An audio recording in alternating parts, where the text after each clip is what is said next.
What did you find me? I sure did, yeah. And I've got set to alert, Okay. so like, yeah, I was just waiting for an Okay. alert to go through. What are you gonna do? Okay. I thought today maybe we could talk a little bit about development environments, which is like a really big topic, but maybe a bit about sort of like what you settled on and why. I think would be very interesting to Settled. me. Well, yeah, exactly, and maybe that's part of it. If you're still on the journey, because that's sort of it. Is like some people feel like they found the be all end all of their development Oh, environment, and I to thought me, you it's meant like like settled. Like I'm like oh well, not everything sucks, so I'll settle on this. I But mean that, yeah, rather make a choice. I think that's where I am. Is where like everything Okay. sucks a little Oh, bit, and I've got different opinions depending on what I'm yeah. doing. There's some of that too. So I guess the first easy one to me would be like when you're on the desktop on a Mac and you want like a Mhm. GUI, maybe even Linux or Windows. What is the GUI IDE tool that you would go to first if you need to like quickly start up, like let's say a Python file or a JavaScript file, a Node file? So I bounce like for editor. Yeah. I I actually kind of bounce around. Okay. Okay. I do I too. I I I I think I'm mostly in VS Code, Okay. Okay. unless it's super simple, and then it's Vim. Okay. Okay. Unless I feel like being weird and use Right. Nova. Nova. Okay. I've used Nova. Nova's Nova pretty nice. Yeah. from Panic. Yeah. Yeah. I think Panic Um, definitely, like most Panic tools are great. I think Transmit is what yeah, a lot of us started yeah, with, right? Just an FTP client, yeah, basically. yeah. Yeah, I think Panic's great. Have you ever tried like they've got like a shell emulator on iPad Yes, and prompt. yeah, Prompt. Exactly. Yeah, So, Prompt do you like made me remember? rediscover that they're really good. Do you remember I did a at Datadog? I did a Right. time lapse of the demolition and then rebuild of the Yeah, Boston office, I do remember that. and Yeah. so that was made by I had duct taped 10 Raspberry Pis to the windows all around I the didn't know office that. building. Okay. Oh, they're all Raspberry Pis with the camera module, Right. um, and with a little bit of code that Geerling guy, Jeff Yeah. Geerling, had written for doing time lapse. And every 2 weeks, I'd go back and replenish the batteries. I had 20 big USB-C or USB batteries, Just little battery and I packs. could Okay. only battery packs. So they were like 10,000 milliamp hour That's batteries. pretty good. Yeah. And that was enough to power the Raspberry Pi for about 2 to 3 weeks. This is really inspiring.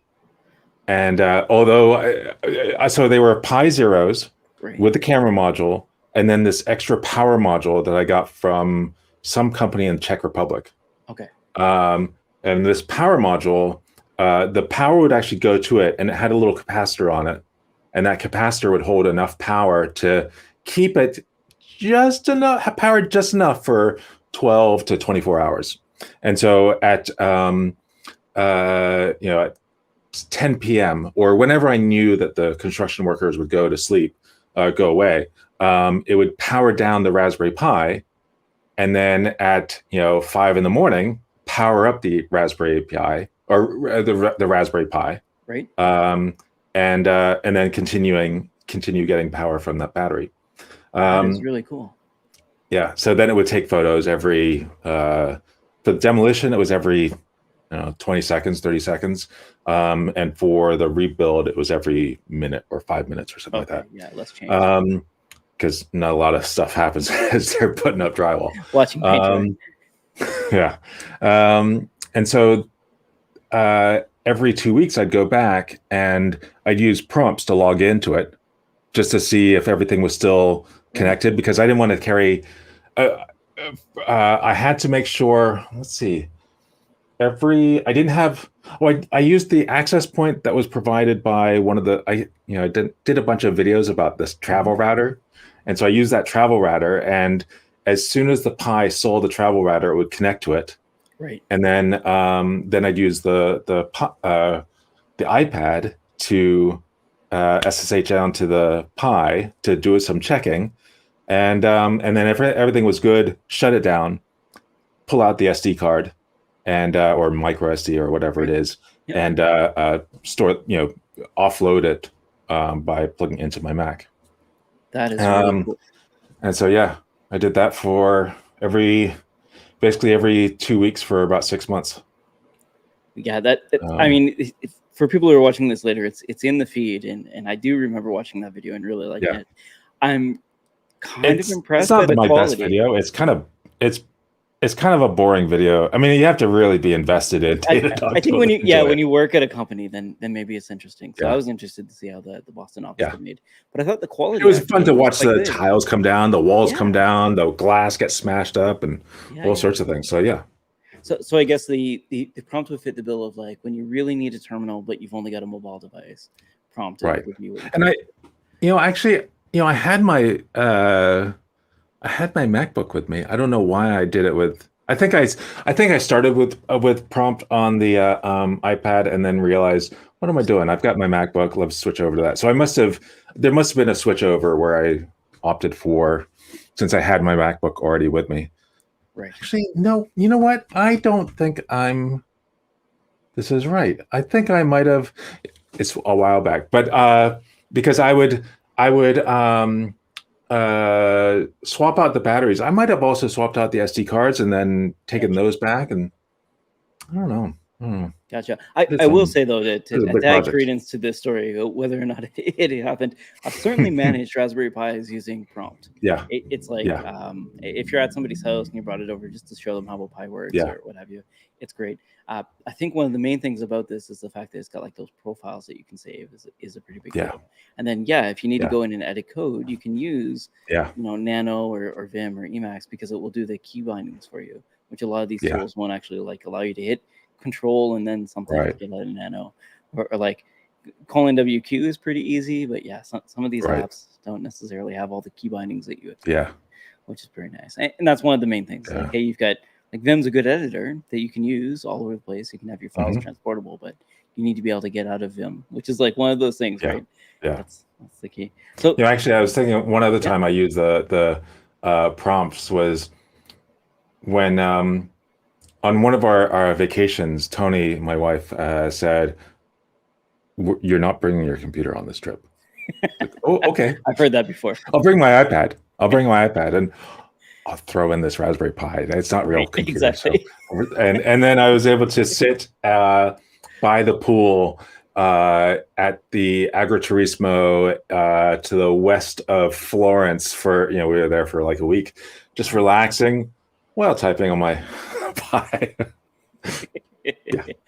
I've seen a few of those videos where they talk about how to I think you can like attach the Pi to an iPad Pro and it will like power as well as give you network at the same time, which is the newer iPad Pros with the USB-C that works. I have the second gen iPad Pro, which does not. Gotcha. So sad. Yeah, I feel like that portable editor, that portable command line, is a pretty big deal for a lot of us who you just want to hack on. Do you have a favorite editor on the iPad, or do you have an iPad? Are you an iPad person? I am. Yeah, unfortunately, I'm in the Mac ecosystem. I've worked for an Android company, and I've used a lot of the tools. So like Termux would be my favorite on Android for sure. Yeah. Although like I worked for Samsung, so Dex was my favorite. Samsung Dex is kind of awesome. It's basically like full-fledged Ubuntu running on a mobile device, which is it's hard to say. But if I had to pick my own, I'm definitely an iPad Pro user, and I would actually pick Prompt. If I had to pick a code editor, I did really like it. I think it was it Plan 9 or something like that Amazon bought. Cloud9? I think it was Cloud9. Cloud9 IDE. And it sort of gave you access to everything all together on your iPad, which is really nice for me, especially because I was doing a lot of cloud stuff on AWS at the time. It was definitely like where I like to be, but there's no frills, so there's no like syntax or anything like that. Well, but now there is. Oh, is there now? Okay, there wasn't. Yeah, I mean, I forget what the solution is that Amazon offers, or AWS offers, but it has because it's the default editor now in serverless. Although I haven't really used that much recently. So if you go into serverless function or Lambda function and go to edit, as long as the file is not too big, it'll open up in kind of a VS Code like editor, but it's actually the former Cloud9 stuff. And then there's another workspaces, or not Right. workspaces. That's GitHub, but There is a something like workspace. that. Yeah, I Oh, is think it the workspace might workspaces? be. It's like a Windows desktop that you can like remote to, Oh, which so is that's pretty not cool it. too. There's Okay, another one. There's another editor. I'm glad you brought that up though, because you can straight up use Yeah, workspaces from your iPad yeah, in Amazon yeah, with like a full Windows desktop. So like yeah, if you're okay with Windows, and like any Windows editor will right. run in there, which is really cool. Yeah. But And then again, there's the GitHub workspaces, which is amazingly cool. I have not used that. I just got And that'll invited, spin I up think. any Docker container. Yeah. Is that still And in I beta? think I feel like you're a more I prominent know. GitHub user than I am, because I just got Yeah, invited last week. okay. Well, if you're using it on a company's repo, Oh, then I think that costs money. okay. They charge you for it, as long as the company is already a customer of and Right. actually paying for repos or for private, I guess, private repos. But if you're using it for a personal account, apparently they don't charge you. Oh, that's pretty cool. Yeah. So Just like whatever your um, organization is. But I like that yeah, we kind of touched a little bit on web kind of editing, because that VS Code like, or like Eclipse Che or yeah, Thea thing is like, yeah, that to me, or Git pods or what have you, is very, right, very cool. Like the fact that you can have yeah, a profile that you can log on to anywhere you've got a web browser is really neat. yeah, But the other thing that yeah. really bothers me is like some keyboards don't have the keys that you expect, like a meta key or a control key Hmm. if you're on a mobile keyboard, Hmm. where prompt Yeah, will give you a virtual keyboard with these keys. right, It's not right, like it's, yeah, unless you get a physical keyboard, which is a whole other right, ball game. right. It But that doesn't. portability is awesome. Yeah. All the iPad keyboards or iPhone keyboards or any device keyboards. My problem is that I'm stuck with using QWERTY, Right. ugh, Right. or Or Comac Azerty, or or yeah, or Dvorak ISR. or Yeah.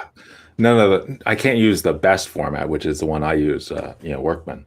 It is, but I realize you're kind of trolling a little bit, but it is important for you to be able to take the comfort of your keyboard with Yeah, you, right? And yeah, that is part of your editor. So if it doesn't support it, if the yeah, platform doesn't support your keyboard, then that's kind of yeah, a problem. Does yeah. does your keyboard work over USB with like the camera kit adapter or whatever on the iPad Pro? No, Uh, that's too bad. no. I've never been able to. Either. I mean, even the little plank, I haven't. I mean, I don't know if I've tried it recently, but again, I still have that older iPad Pro, the Lightning connector. Okay. Um, Although I think that's probably going to be upgraded soon. That's what this stream is all about, like getting you interested in upgrading stuff. So we covered the Mac. I think just to put my 2 cents in here, I feel a little bit dirty, but the IntelliJ tools are the ones that, or I'm saying IntelliJ, but the family of IntelliJ editors, so like PyCharm, Goland, Writer, are the ones that I really like. Do they Baby all Grip, count as IntelliJ? they don't. All the I what? think Who's the it's company JetBrains JetBrains? Toolbox. Yeah, Yeah, they yeah, suckered me in, because what I used for years was Sublime Text. So I paid, I think it was right. $70 or whatever. But Yeah, I I love know. Sublime, that I can like get into a file, not Yeah, save anything, keep a dirty buffer, and then like reboot my yeah, computer. And when I boot it back up, all the dirty buffers are there. I'm the dirty tab kind of person, right? That's got hundreds of tabs and multiple yeah, windows and stuff like that. And yeah. that's what Sublime is for me, is just like a quick, like notepad kind of thing, get in, get out. But Right, IntelliJ right. gave me an upgrade offer to all of their tools from Sublime Text. Oh, I okay. was like, you fools, I'll take it. And I You have started to. I mean, using is it. it a subscription? It's a yearly subscription, but if they give you Okay. a discount if you renew your subscription as well. They're pretty clever. Okay. They know that some Yeah. developers like us may be a little bit frugal.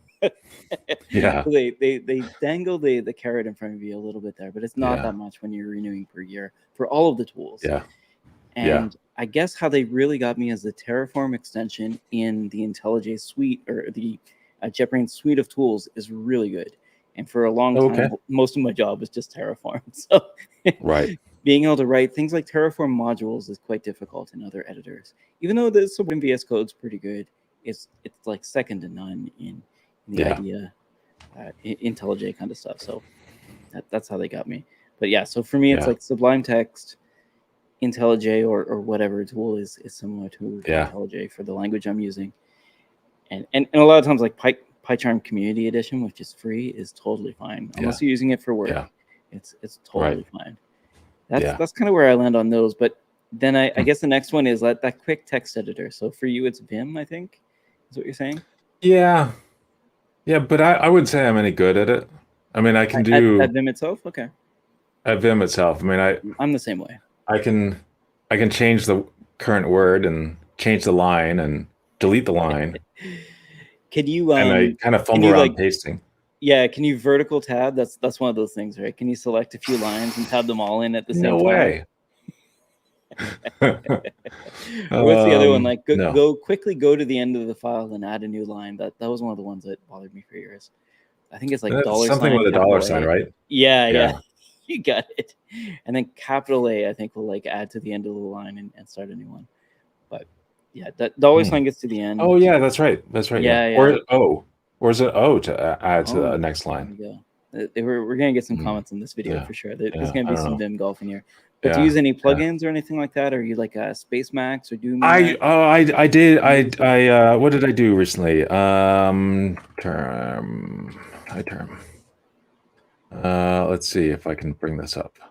I thought it was pretty cool. Like after 20 years of being a sysadmin on Linux, I finally figured out, I think, like a comfort level of like VI or Vi or V.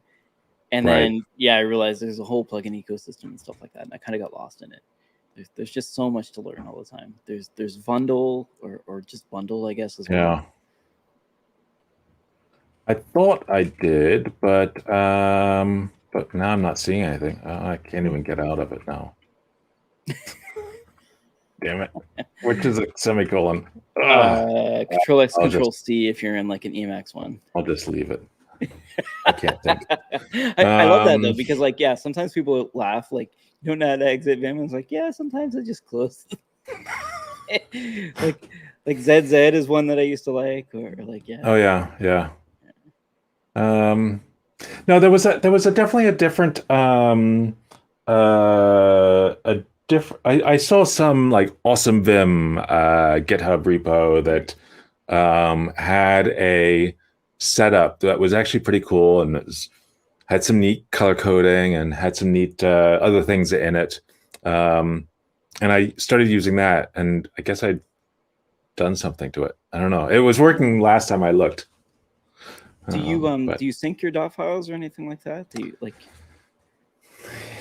I toy around with that every now and then. I last tried using Chamois. Do you know that? Yeah. Just because it has they have the promise of being able to have of not synchronizing secrets if you have secrets in those dot files. It doesn't work. I mean, it's so super fiddly that it doesn't really work. But my SSH config's the one I'm worried about. Yeah. Not that I've started using more .env. Yeah. So that way, pulling the secrets out of that shell script, or the profile or whatever startup file. And so I really should use. In fact, I think I have a couple of GitHub repos that are just .env files, or dot files. But then I forget about it, and I get a new machine, and it's in all the tombstones of old repos. I don't know.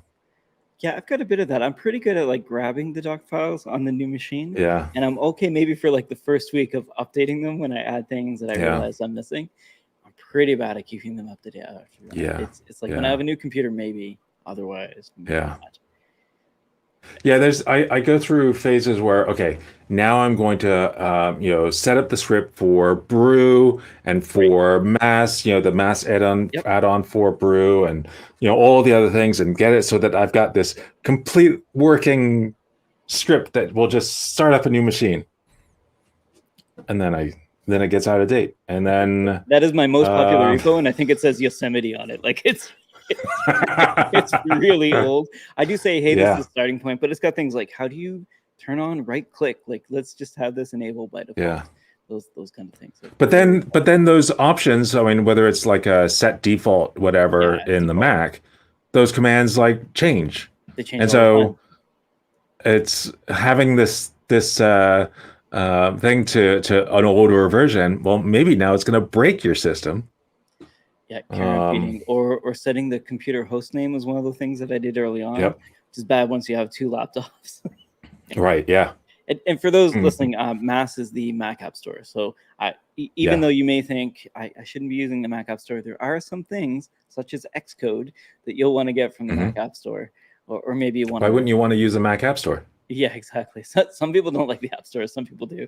I think the main argument that you'll get from people, and this is maybe me as well, coming from like a Linux ecosystem into Mac, is like, this is a walled garden. I don't want to like log into something just to get my software, even though it's free. And you'll see the same argument with Windows users and Windows Terminal. They won't want to go to the Microsoft Store just to get a terminal emulator. It should be built in, that kind of stuff. Right.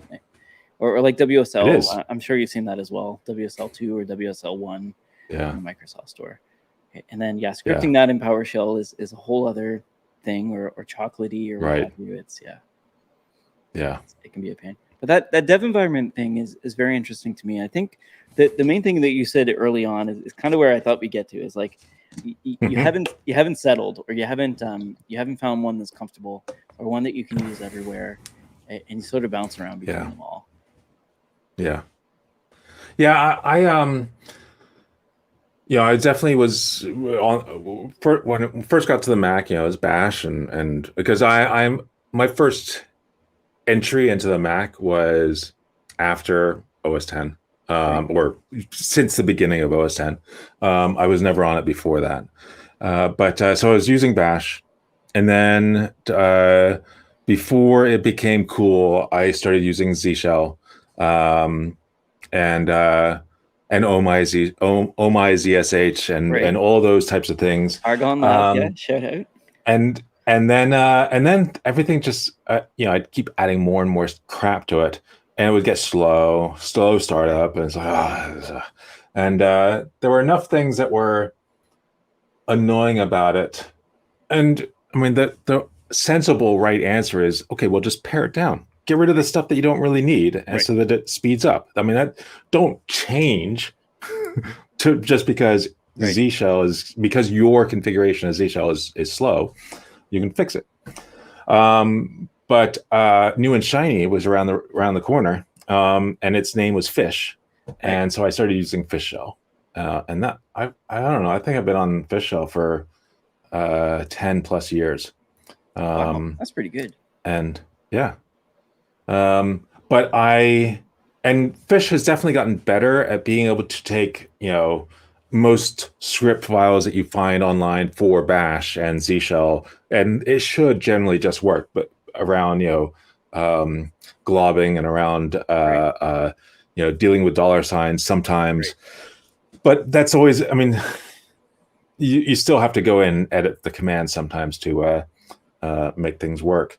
And so I just did a video last week about introduction to OID, or what is OIDC, OpenID Connect. And in there, I think there was in the OIDC one, but also an introduction to Infra, where I work. And in both of those videos, I use Z Shell just because I want the commands that are shown in our quick start to just work. And I don't want to have to, and I didn't want to have to, here's how to do the quick start. Oh, by the way, because I'm an idiot, I'm going to use a different shell, and let's spend the next 10% of this video while I correct the command line. I've done that, and then you watch it later, you're like, I actually didn't need to do any of this. It's like people that will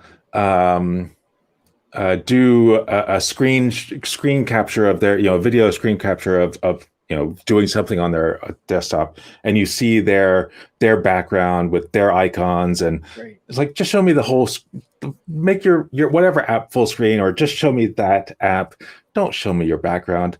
And the first comment I've been is, terrible "Can I about get your that. background, your desktop background?" Yeah, yeah. I always Yeah. love this. Are you more of like speaking of screen sharing and stuff like that? One of the complaints I've received because I'm a dark mode user is like, hey, this looks totally different. Is that even like the Azure portal, or like my Vim doesn't look like that? What's Right. wrong with your Sublime Text, or like which color, Right. what fonts are you using? Are you like a dark mode person with like a certain font that you like, or color scheme? I tend to not like dark mode. Okay. Dark mode hurts my eyes. Interesting. I find dark mode, to say that is bad. No, dark mode when No, I think it's great. If it bright. causes pain, it No. causes pain. I would say it depends on the time of day. Oh, okay. So, is it like eye strain? You find your eyes? It's an eye strain thing, yeah. Yeah. I've heard that before. And so I go back and forth. I mean, I think I set it to be, the Mac will automatically switch between light mode and dark mode at a certain time, and I have all my apps follow the system style. And so, at whatever time I see all the things on my desk switch over to dark mode. That's pretty cool. And yeah, that's great. So does I that will go back you to and stop forth. working, or do you just keep going? I keep going. Yeah. Yeah, same here.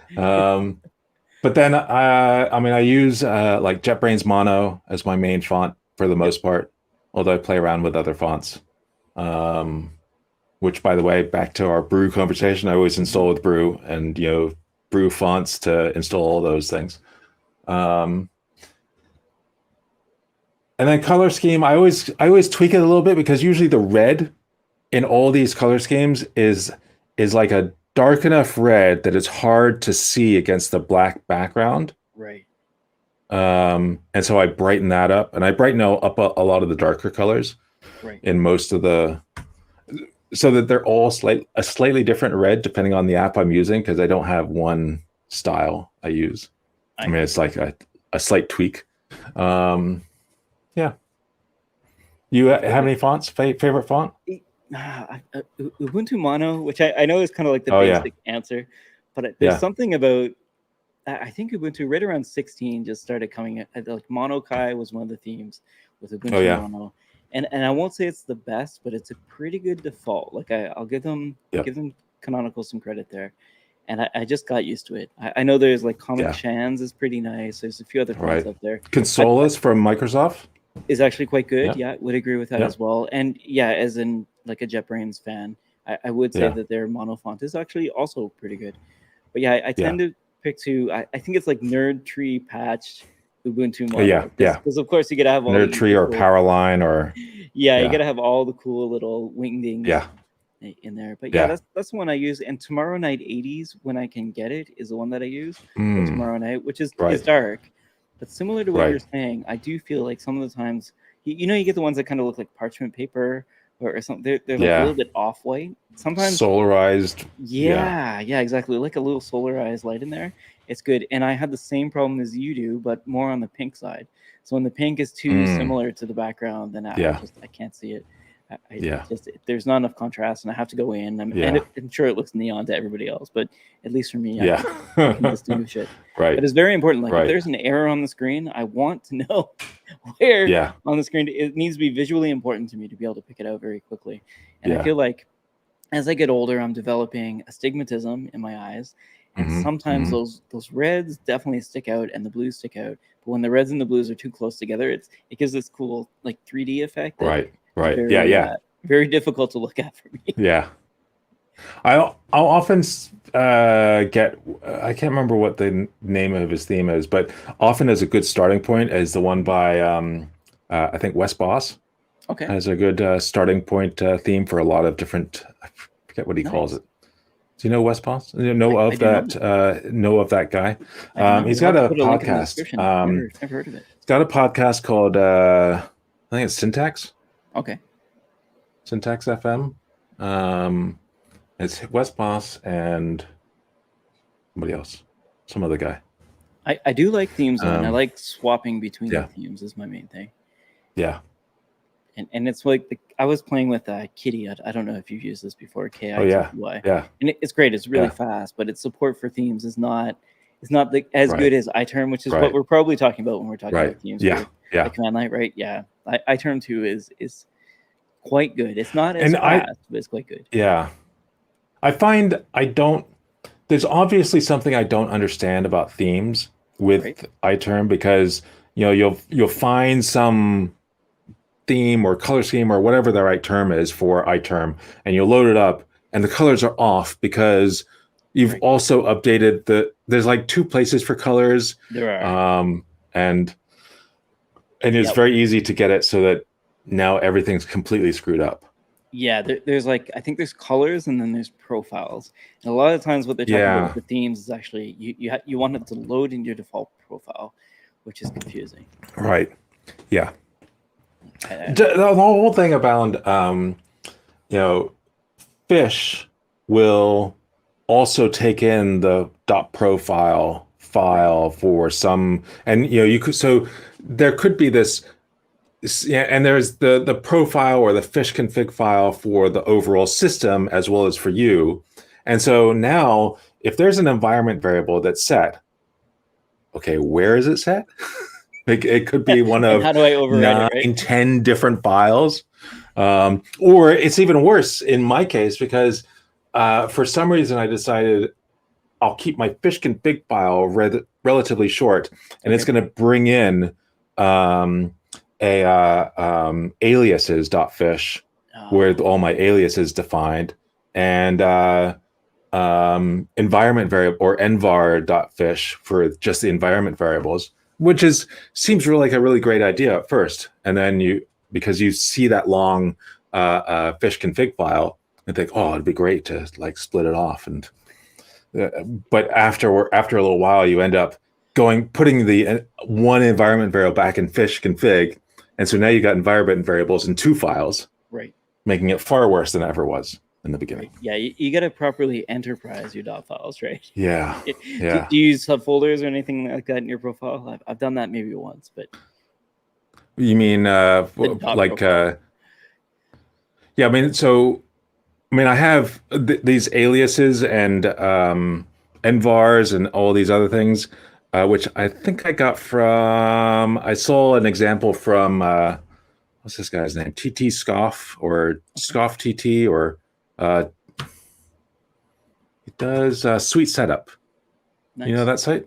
I do not. No, I'm learning a lot here. This is great. You should. I think that's the one.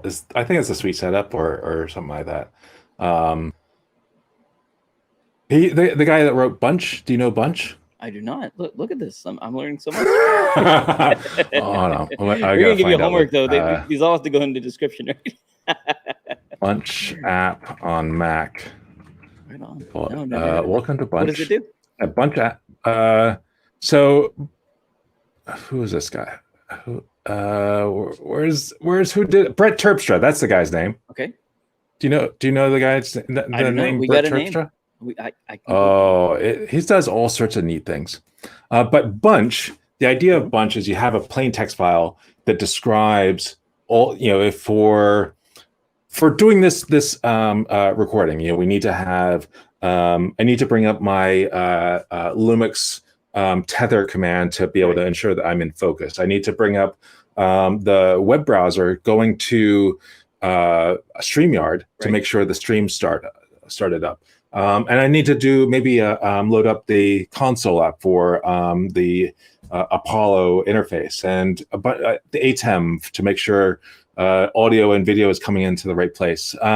All these things, and it allows you to define, here's this one file. It's going to start all the things up.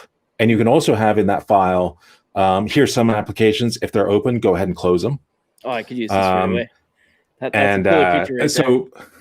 So go to bunchapp.co. Will do. In this browser window.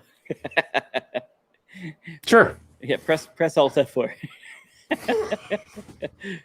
I do really like that that environment kind of setup. I think one time we were talking about the Stream Deck or whatever, being able to hit something like when you're in an app being context sensitive. And I definitely use the computer as like a tool But when I'm in a Yeah. certain mode, I know that like all of the apps need to be open in a certain location, that kind of Right. thing. And I find when I come back, I want to do something else, like say code or stream or do Yeah. what have you. Yep. I don't want multiple laptops or multiple profiles, but I do want to push a button Right. and get it all set Yeah. up for me, because I feel like that could take 15 minutes just getting everything set up the Yeah. right way, logged into all the right sites. Yeah. Yeah. I definitely I don't like the setup I have right now, because Okay. I have a MacBook Pro in front of me, Right. and then an iMac next to me, and that's been okay recently because of universal control or whatever that's in the Mac, where you can just Nice. I haven't tried move the that. mouse over. Oh, it's magic until it doesn't work. Like right now, it doesn't work. I can't move my mouse over to my iMac, which is super frustrating. Um, but this was necessary when, when I was still at Datadog. I had my older MacBook Pro, Right. and even though it was the fastest, it was the most powerful computer owned by Datadog for a number of years. Oh, like an i9 MacBook Pro or something? Yeah, I mean, it was the totally maxed out, like the biggest hard drive, the fastest processor, the most memory, all of these things. But yet it would still crawl if I was doing anything with video. Right. And now I have the M1 Max Pro, Those are awesome. whatever, with 64 gigs with 4 terabyte disk, and all, like a totally maxed out machine. Yep. But now this is more powerful enough to do all the things I have on this iMac. I just really want to move that iMac away and have one machine. Fair enough. Of course, I still only have one monitor, but that's going to be fixed as soon as UPS shows up with my 40-inch widescreen. Whoa, that's a lot of screen real estate. Yeah, no, it'd be awesome. And you can't use that iMac as like a Right. separate screen or anything like that? Yeah, so you can use it as a separate screen, but it's the real estate on my desk. I don't have enough real estate. I only have a 72-inch long desk. Right. That's a pretty long desk, actually. Hold up. I mean, we do metric here in Canada, but like 72 inches is quite long. It's about, I mean, 6 foot 6 is, feet. Yeah. it's, I could lie on this desk and still, I'm only 4 inches taller than the desk. You need. So, it's like there was a wingspan. point to this. I realize we're in Yeah. mode here. Yeah. I think what we were talking about is setting up the environment and things like that. Yeah. I mean, having right now, I mean, I can do, the controlling of different things on the iMac from the MacBook Pro, just like I do from, the Stream Deck that we talked about that our previous time, where I've got the Stream Deck, and that's going to run keyboard shortcuts on both of these machines. That's pretty cool. Even though Stream Deck is connected to my Raspberry Pi Right.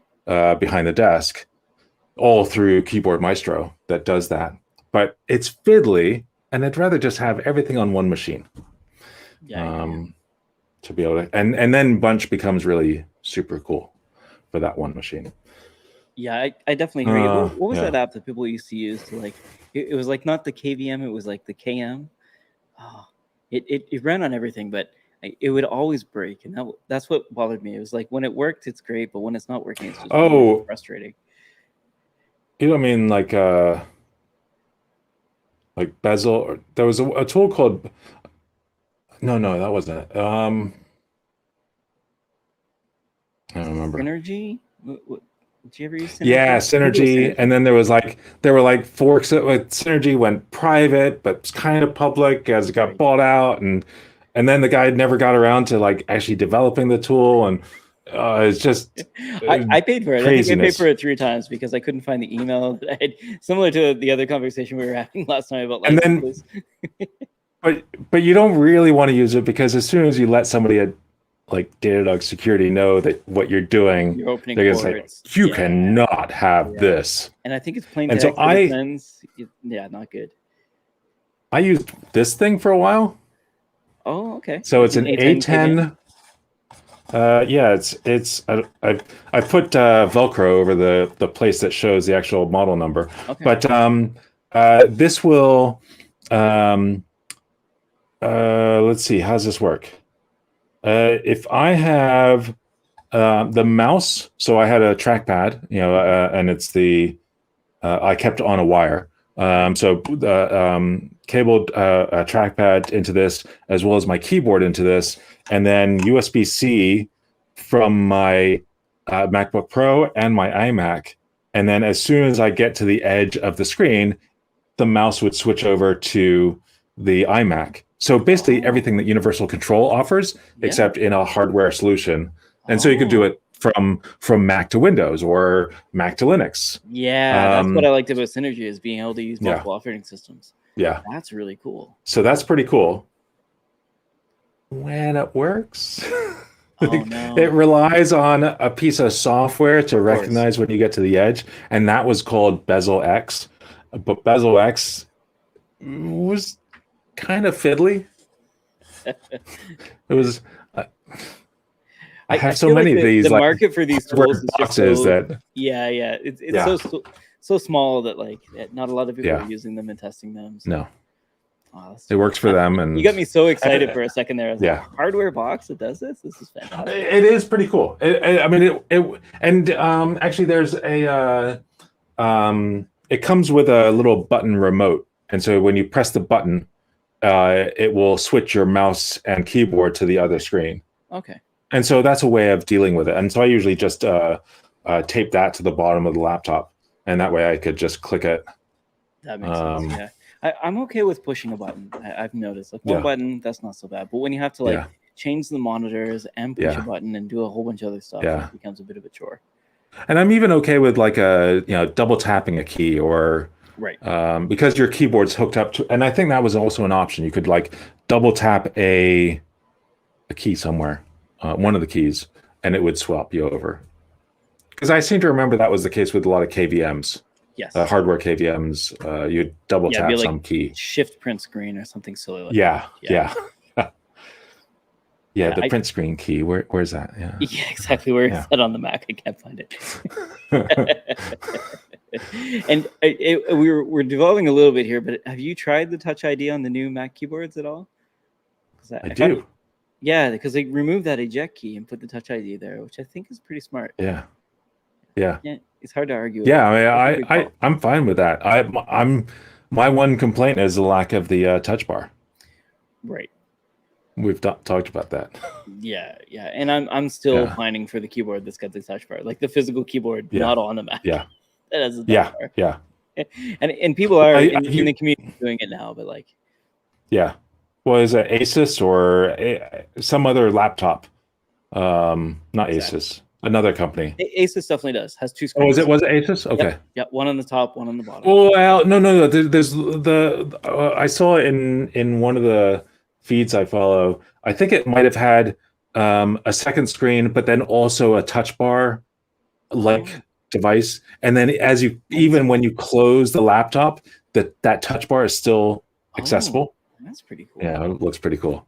And to bring it back to editing, I think that's the main thing, is like some of these editors will actually support like having a physical software definable kind of LCD monitor or something like that you can do in it. Yeah. And I think Nova's pretty good for touch bar support, right? I think that was one of the things I discovered Nova after. Okay. I think I discovered Nova after I left Datadog, so after I lost that machine. Gotcha. And it's a paid app, but I think again, similar to the Panic tools, it's not expensive. All right. Oh, we got somebody watching. Somebody's watching from Los Alamos. What? Random channel surfing.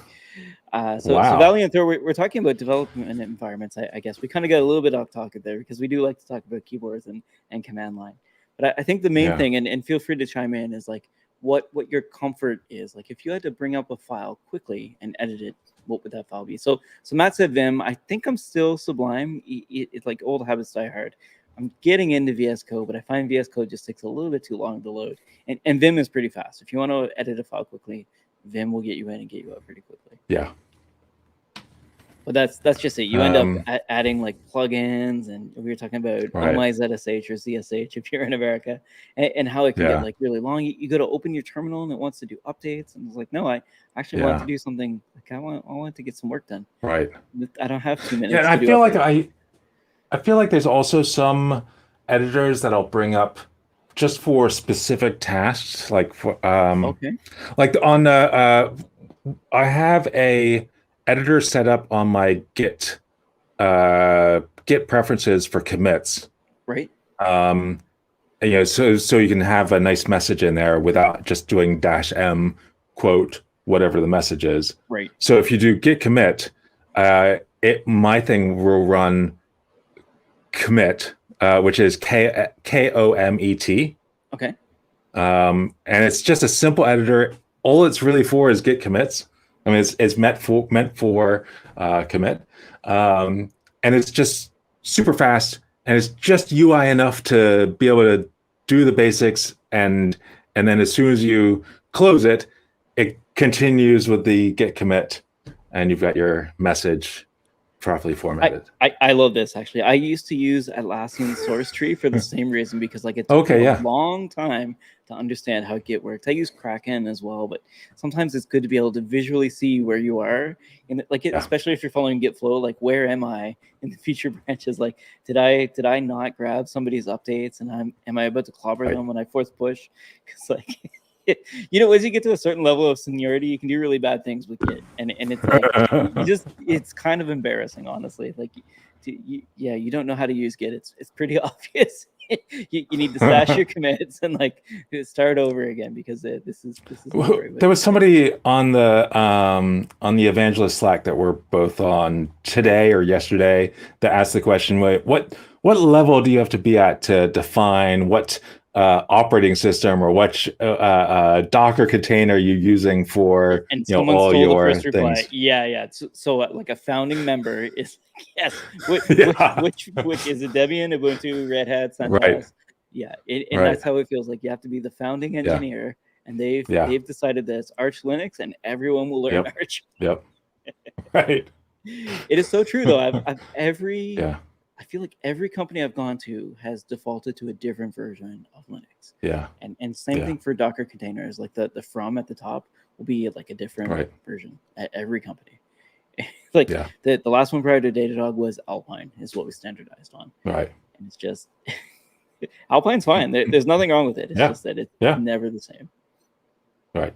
It's never the same. So I guess in terms of the sort of last thing, so we covered a bit of the IDE. We covered a bit of the command line.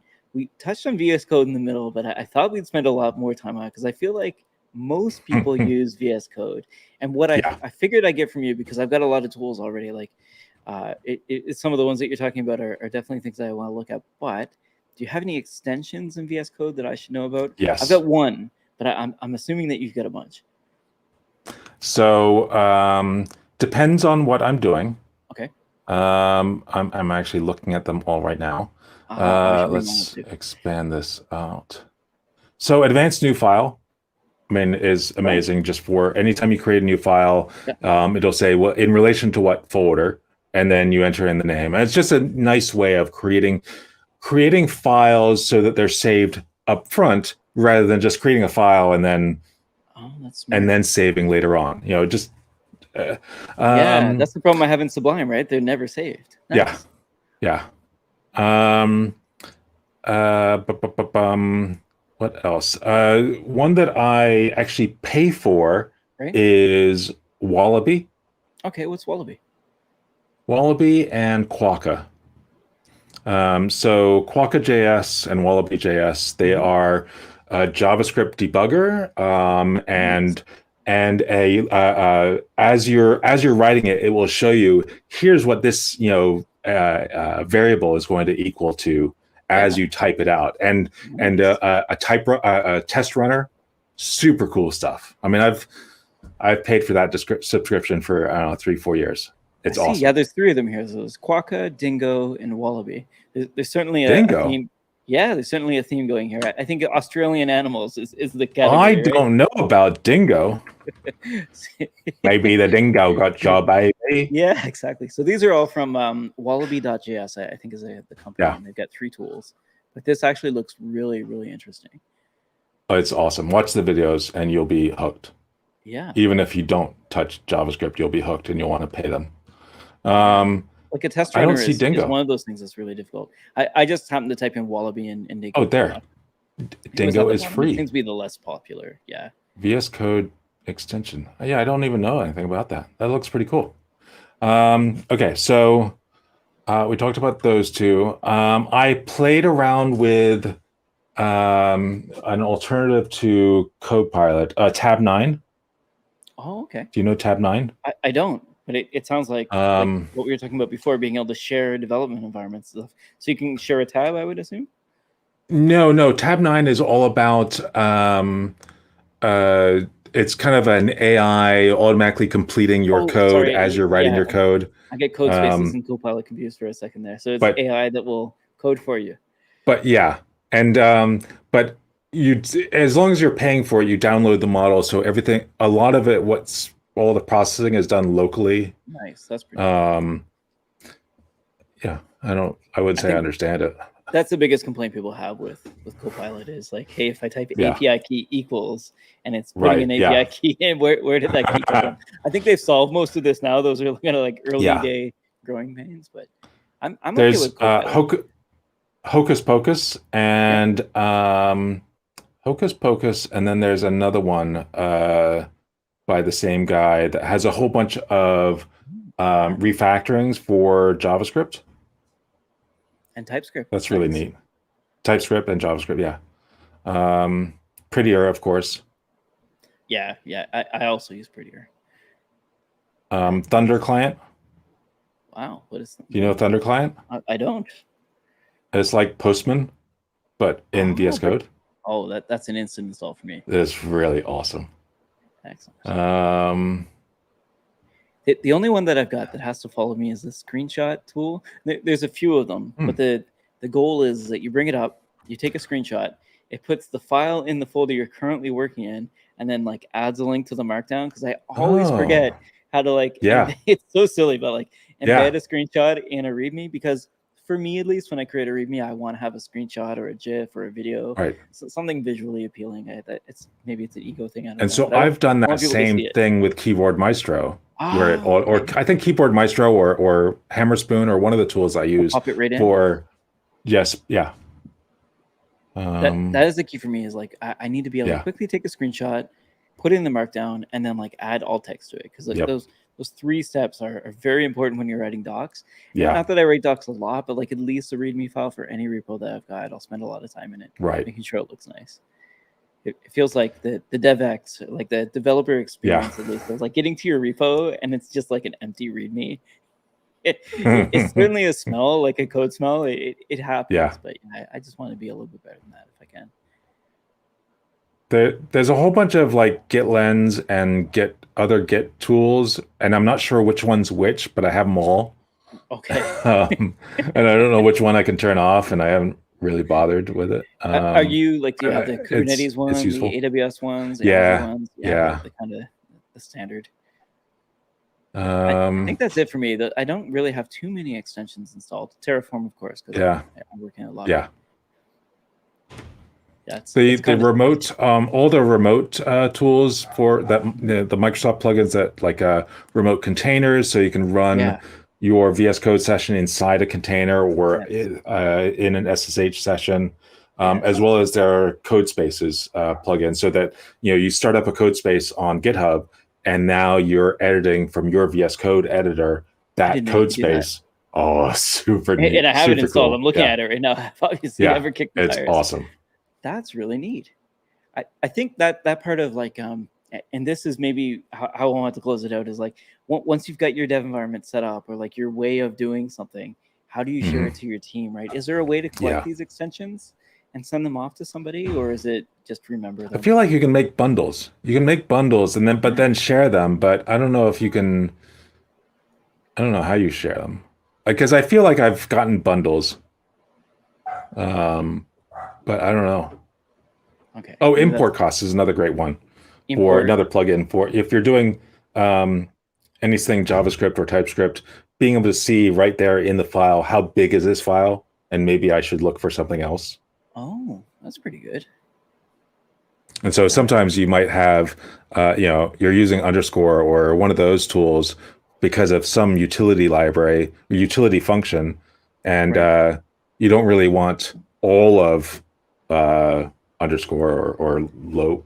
Lodash, Lodash is the example they've got. But then there's one of the libraries I learned, or frameworks I learned about library framework that I learned on syntax was called Just, Okay. where it's just this function, whatever function.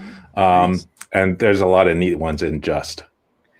I'm so bad. Like I used to import sys.star kind of thing. Just Yeah. and then you go compile something, especially in the Java world, where you end up like with a 1 gigabyte jar Right. file. Yeah. It's just awful. Yeah. I mean, I was using because of the the Datadog Learning Center and all the back end is all TypeScript and Lambda. If I had too much stuff in any function, it would take potentially. I mean, it could take a long time to start up. Yeah. Most in like Imagine. 90, I think 95 or 98% of start times for Lambda for the Learning Center was always at like 30 milliseconds or 50 milliseconds. So it's usually really fast, but there were times where I was loading up, huge things and it would be slow. Yeah, those. By the way, the serverless, do you see DigitalOcean now has serverless functions? I did. I haven't DigitalOcean tried it. functions? Have you tried it? Looks pretty neat. No, but it seems like they've got a better answer around debugging, local debugging and local testing. That's exactly what stood out to Yeah. me, is the fact that you can have like a local dev Yeah. environment that's like on par with what you'd see there. I know Amazon's got a few things that are like simulators and stuff like that, but Yep. it's really not the same. So that's it. I guess that's what I really want to talk about. It sounds like there's no real answer. It depends, as usual. There's no answer. Yeah. Yeah, is the answer here. But I think we covered quite a bit of ground there, and I definitely like to revisit this at some point. Another thing thinking about originally, when you suggested this topic, I was talking about fish and about other shells. I've recently stumbled onto both Brett Terpstra and there's another person who has a whole bunch of like base functions written for fish shell that then you use in other scripts. And that's been really neat to use these kind of almost like little building blocks that you put together to create really interesting functions. I think it was Brett Terpstra that had it. That's really cool. And it turns out I do know this person, like the 16 Mac tips. I've certainly seen it before. Yeah. I mean, you might not remember the name, but then as soon as you see the site, it's like, oh yeah, I totally know this. I've been guy. here before. The site design. Yeah. And Wes Boss, I mean, you've got to know who that guy is. I don't, but we're going to have to put links in the descriptions here. Yeah. Did you write down all the things that need descriptions? Oh yeah. Okay. As we went along, I've got a markdown file. Yeah. Man, you're like, you might have done this before. I'm in org mode over here. No, I did none of this. Oh, Emacs. Oh. You said that you couldn't interview based on that, and because there's no right answer or wrong answer. Yeah. Mostly, I just want to see what people are interested in. It's like an easy icebreaker for me. Yeah. I have one more question. Yeah, go ahead. I see every now and then, as you tilt your head, there's a wire that shows up in the back. You're using those in-ear monitors, aren't you? Oh yeah. I'm using these. They look pretty good. This one? Yeah. I think my fat neck is making the wire bolt out. They're right now I'm just on a super cheap, like the cheapest Amazon Bluetooth headset.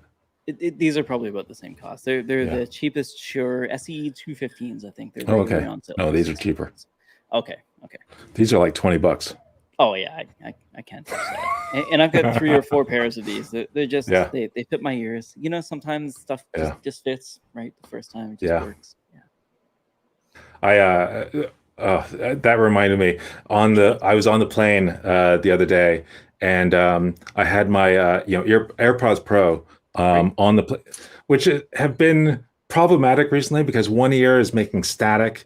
But then when I left the plane, I left one of them on the plane, and so that's why I have this $20 pair. But while on the plane, I put them in my ear, and then I need to pull them out to answer somebody. And the AirPods came out, but the little rubber thing stayed in. It's like a nightmare scenario. Oh God! I spent the next like 20 minutes kind of digging around trying to pull that out while you're pushing it further into your ear. Didn't look too good. Yeah, I know exactly. Like, oh my God, this is bad.